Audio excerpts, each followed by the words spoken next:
Namrud merupakan sosok raja yang menikahi ibu kandungnya sendiri, seorang pemimpin keturunan kelima dari Nabi Nuh. Namanya dikenal sebagai Namrud bin Kan'an bin Kush bin Ham bin Nuh, seorang raja yang populer di peradaban dunia sekitar tahun 2275 hingga 1943 sebelum Masehi. Negara bekas pemerintahannya kini disebut Irak, sebuah peradaban Mesopotamia kuno yang banyak disebut dalam kitab suci. Ayah Namrud adalah Kush, yaitu cucu Nabi Nuh alaihissalam, sedangkan ibunya adalah Semiramis. Ibunya pada usia remaja telah menikah dengan ayahnya. Konon sehari setelah berhubungan intim dengan Semiramis, ayahnya meninggal dunia. Oleh karena itu saat Namrud lahir, ia tidak mempunyai ayah.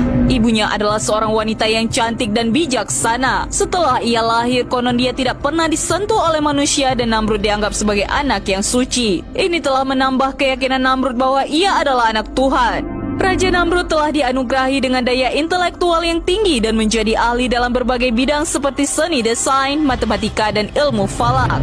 Dia telah menemukan sistem seksagesimal yang membagikan lingkaran ke 360 derajat, 1 jam ke 60 menit, dan 1 menit ke 60 detik.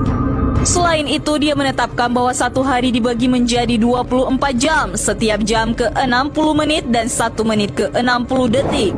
Menurut dia, hari dimulai pada waktu tengah malam dan bukannya pada waktu matahari terbenam seperti yang dipercaya oleh kaum sebelumnya. Di samping itu, Namrud mahir dalam perhitungan matematika dalam konstruksi bangunan-bangunan besar, jembatan, kuil, istana, dan bendungan.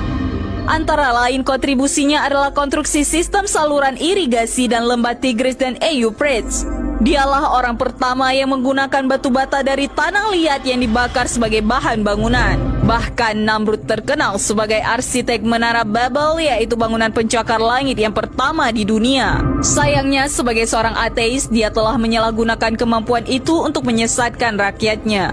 Antara lain menggunakan ilmu falak untuk menciptakan berbagai sistem meramal nasib seperti horoskop dan meramal nasib palmistry. Tujuannya adalah untuk menunjukkan bahwa manusia tidak perlu Tuhan karena manusia mampu memprediksi dan mengubah nasibnya dengan sendiri.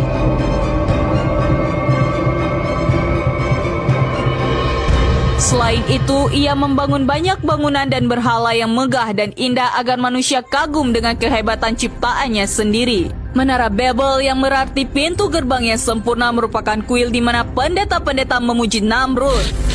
Tujuannya dibangun adalah untuk menaikkan sebuah bangunan yang mampu mencapai kayangan.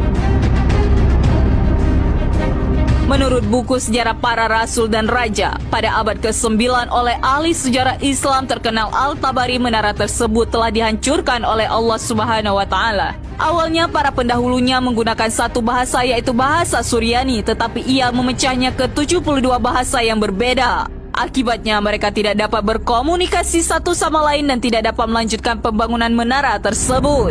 Ia juga sangat meminati ilmu sihir dan menggunakannya untuk mempengaruhi pikiran rakyatnya. Konon dia mempelajari ilmu tersebut dari 2 malaikat Harut dan Marut yang pernah disebut dalam Al-Quran. Selain itu, Namrud telah memulai suatu era yang baru di mana manusia memandang rendah pada Tuhan. Rakyatnya tidak dianjurkan untuk melakukan kebaikan demi Tuhan karena baginya Tuhan yang gaib adalah lemah. Oleh karena itu, orang-orang di bawah pemerintahannya bisa mengikuti nafsu manusia seperti berpesta, seks bebas, arak, dan segala kemungkaran yang lain. Karena itulah Namrud diberi gelar Bakus atau Dewa Anggur karena ia mabuk dengan keduniaannya. Ia juga mengklaim dirinya Tuhan karena sebagai seorang manusia, dia merasa lebih tahu tentang kelemahan manusia lain dibandingkan Tuhan yang jauh terpisah dari makhluknya sendiri.